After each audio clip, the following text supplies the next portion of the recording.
Valve's Steam Deck has been out for a good amount of time now. Players have been messing with it, opening it up, doing all sorts of things with it, and developers have been supporting it more and more. What seemed like for some a bit of an unexpected move, a product launch for Valve, seems to have really turned out to be something being embraced by all of the gaming community. You'll love to see it. Valve's Steam Deck has been slowly trickling out into the hands of gamers since last winter, and we've been using it a bunch. So now that the hype dust has kind of cleared, let's take an updated look, a bit of a progress report of sorts for Valve's Steam Deck 1 year later. First thing, availability-wise, things are certainly looking up these months later. For the first time since launch in October, Valve actually fulfilled all reservations. So now, instead of signing up for a queue or a pre-order before a pre-order type thing, you can just buy one with no BS. Valve has stated that if they fall behind or if demand ramps back up, they'll bring back the previous system, but since October, so far, things have seemed to be going fairly smoothly. And sales figure-wise, we always look at them for these kind of catch-up videos, but we don't really have a good estimate here. One thing I've seen a lot of people and websites run with is open source developer David Edmondson of KDE stating that they've surpassed 1 million units. This was just like a remark during a talk. It could be off the cuff. I couldn't really find too much more on it, but yeah, either way, the availability is key. They got through seemingly a ton of pre-orders and reservations, so yeah, that's looking up at least. Usage-wise, on our end, the device has held up great physically. I think it's partly because a lot of it is just regular old plastic. It's not super fancy high-end materials like an iPhone or a Samsung smartphone. It's way more workmanlike. I mentioned some of this in videos back when the device actually released, and I guess I was right, because now, many months later, getting thrown in a bag and being used all the time, and the occasional small drop hasn't really done much of anything to this little guy. Ours is used multiple times a week, and wear on buttons and joysticks has been fine, normal. No issues. One of our biggest concerns was opening up the device a few times and possibly breaking one of those many little plastic tabs that like the shell kind of uses to click in. And after experimenting, making videos with this thing, opening it up like 4 or 5 times, don't ask why, the clips have actually held up and the thing is not falling apart. And I'm a very careful person. That being said, I'm also a klutz, and so far so good. Now, in terms of taking advantage of the device and really messing with it and adding windows or doing mods or running the more complex emulators, the device is so fun for tweaking stuff, but after a while, I will say, it does wear off. Maybe wears off is the wrong phrase. I found myself in the beginning doing a lot of stuff to my Steam Deck because it was fun, and not necessarily because I should, but because I could. Ultimately, now, months later, I end up just kind of sticking with the 1 or 2 good solid emulators as my go-to. Sure, if you added a bunch of storage, you updated your SSD or added an SD card, you can really just leave whatever on it and multiple operating systems and all this crazy stuff, but after a while and accomplishing pretty much everything I wanted to do or try to do, I ended up just keeping things simple because I like it better that way. Now, the general user experience, if you've been following along, has gotten significantly better the longer the device has been out. I mean, Valve has pretty consistently been releasing new and useful features.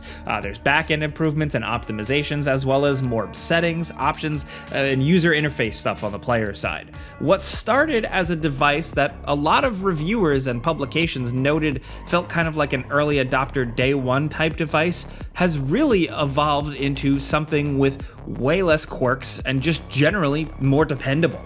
Improvements to the usability of storage and hot swapping, improved offline mode experience that doesn't make the thing feel half useless when it's offline. Another thing that has seen support is the docking situation. Valve was already pretty good about supporting most standard third-party USB docks, and that has only gotten stronger since launch, but along with that, support for more options using the thing docked has also been really nice. What started out as something that you'd plug into a monitor and hope for the best has gotten way smarter. Resolution and refresh rate selections and display settings, the fact that it automatically avoids problematic resolutions, better frame pacing, aspect ratios switch better.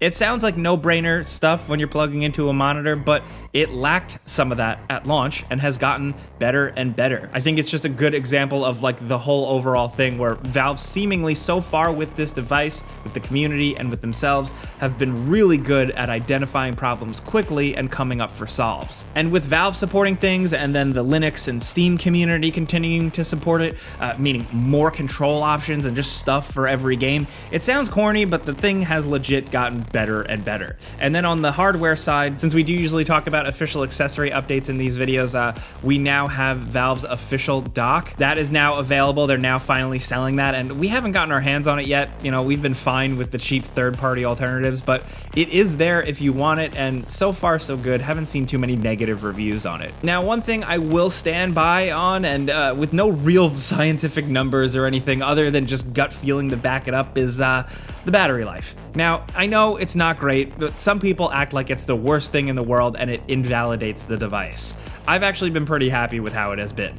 It lasts as long as one of my longest commutes and usually ends up near a power outlet at some point. Granted, I know for a handheld device it should technically, in theory, just have better battery life, but I'm just being realistic considering, knowing what the thing is capable of. Despite the battery life technically not being super great, I haven't felt it much. But of course, that's going to depend on the individual. What types of games do you play on this thing? Are you just blasting Witcher 3 at high frame rates all the time and expecting to get more out of that? Or maybe you're just playing some low-key indies and you like knocking the refresh rate down to save battery life. Everybody's different. Everybody's Steam library is different. So yeah. But I gotta say, I think battery life doesn't feel as bad as it is because of the amount of options the deck gives you. Like I was saying before, just the amount of work they've put in here. The amount of control you have to squeeze whatever you can out of your battery is nice. Now, over the course of these months, Valve has given us the option to adjust refresh rate and do 40/40 if we want. So with on-the-fly system-side graphics settings,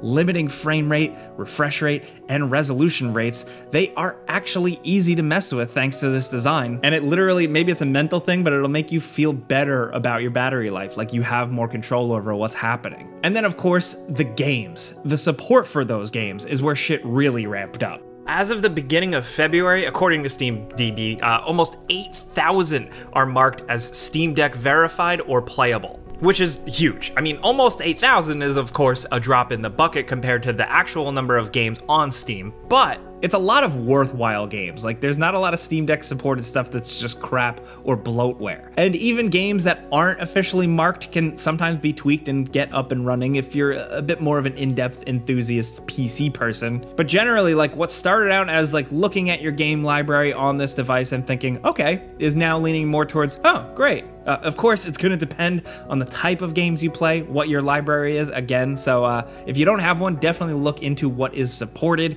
especially if you're a multiplayer player, but it is a noticeable improvement overall. The library and the support and the growth is not half-assed. And if you were worried about like the newest generation of games starting to get crazier and the Steam Deck maybe struggling to keep up with big AAA games and stuff more and more, seems like so far so good. I mean, take the most recent examples. Hi-Fi Rush from Bethesda, pretty fast-paced, colorful action game, been able to get like 60 frames per second. And of course, the biggest game, Hogwarts Legacy right now, is deck verified and is playable. Definitely more demanding. You're gonna have to knock some settings down, mostly to low, but it's still a pretty good experience. And then to reiterate more of the fun stuff on the community side, like I said, being able to embrace some mods, some tweaks to the system itself, to the boot up screen, changing from Valve's regular boot up screen to something a little bit more creative and funny or custom with your own visuals and music has been really fun. People have still been experimenting with this thing top to bottom, like we had said from the start, and you love to see it.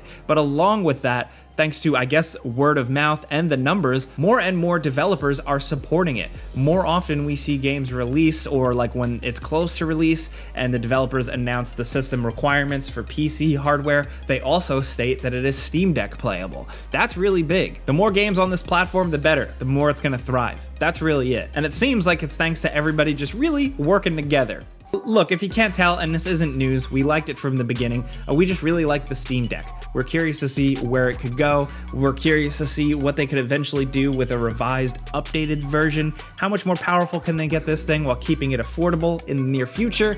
Who knows, but the current device we have right now, we're very satisfied with it. Everybody's different though, so we want to hear what you guys think in the comments. If you've been using Steam Deck for 8 or 9 months now or so since it's dropped, or just a couple of months, let us know what you're thinking. Is it your first experience with PC gaming? Is it something that you just use additionally alongside your PC? Do you travel a lot? It definitely has been a game changer for certain people who travel for work. We talked to truck drivers, all kinds of folks that have just found a really good specific use for this device. So if you're one of those, we'd love to hear from you. Let's hear what you have to say about anything Steam Deck and Valve down in the comments. And if you like this fun little quick video, this little catch up, clicking the like button's all you gotta do. We would genuinely appreciate that. But either way, thank you always for watching. We're always here for you, and we'll see you guys next time.